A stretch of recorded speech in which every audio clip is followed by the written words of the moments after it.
Budget में गरीब और मिडिल क्लास को क्या क्या मिला, आज की वीडियो में हम बताने वाले हैं। वित्त मंत्री निर्मला सीतारमण ने मंगलवार को केंद्रीय बजट 2024-2025 पेश किया।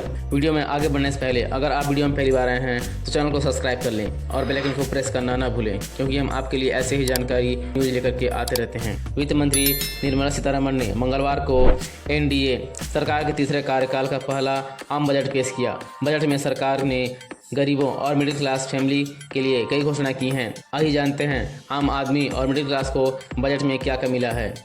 कैंसर की दवाएं सस्ती होंगी।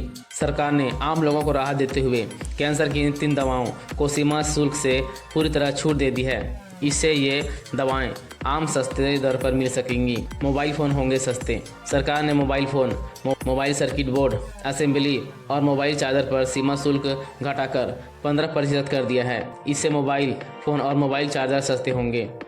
सोना चांदी के आभूषण सस्ते होंगे।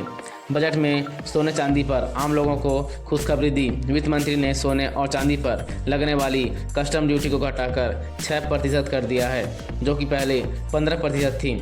सरकार की इस घोषणा के साथ MCX पर 24 कैरेट सोने के 5 अगस्त 2024 के कॉन्ट्रैक्ट का भाव 5.33% गिराकर 60,840 रुपये हो गया। वहीं चांदी के 5 सितंबर 2024 के कॉन्ट्रैक्ट का भाव 4.62% गिरकर 85,079 रुपये प्रति किलो हो गया। नई टैक्स रिजम से सैलरी पेशा लोगों को मिलेगी राहत। बजट में टैक्स के मोर्चे पर भी आम आदमी को राहत दी गई है। नए टैक्स रिजम में 3 से 7 लाख तक की आय पर 5% टैक्स कर दिया गया है। वहीं स्टैंडर्ड डिडक्शन को 50,000 रुपये से बढ़ाकर 75,000 रुपये कर दिया गया है। खरीदने पर मिलेगी सब्सिडी।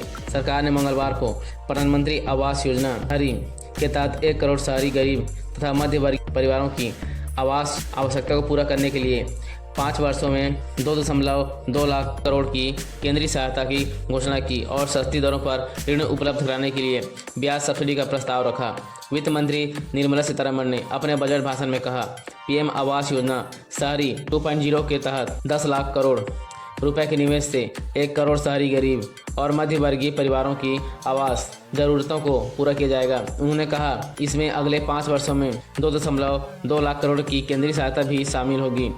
मंत्री ने कहा कि सरकार सस्ती दरों पर ऋण उपलब्ध कराने के लिए ब्याज सब्सिडी देने की योजना बना रही है। 5 राज्यों के गरीबों के लिए शुरू होगी ये योजनाएं। बजट में झारखंड और जनजातीय आबादी को लेकर महत्वपूर्ण घोषणा की गई।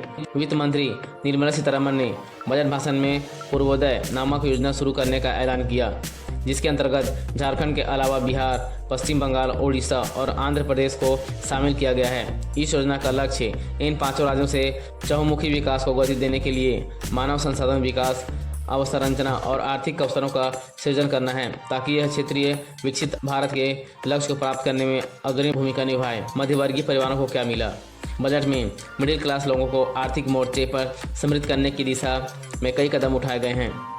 इससे पहले फरवरी में पेश किए गए अंतरिम बजट में मिडिल क्लास लोगों के लिए आवास योजना की भी शुरू करने की बात कही गई थी।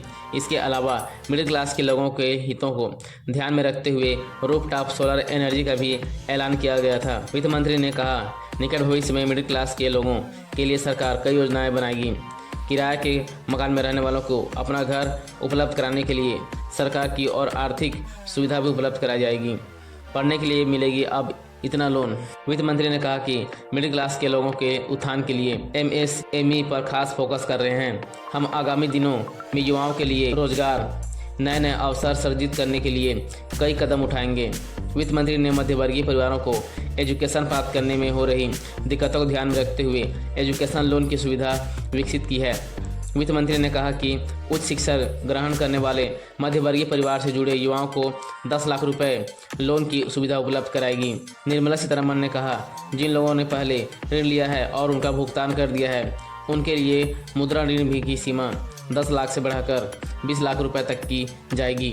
तो ये थी 2024 के बजट में गरीब और मिडिल क्लास को मिलने वाली कुछ सुविधाएँ। तो फिर मिलते हैं आने वाली फिर अगली वीडियो में। तब तक के लिए जय हिंद।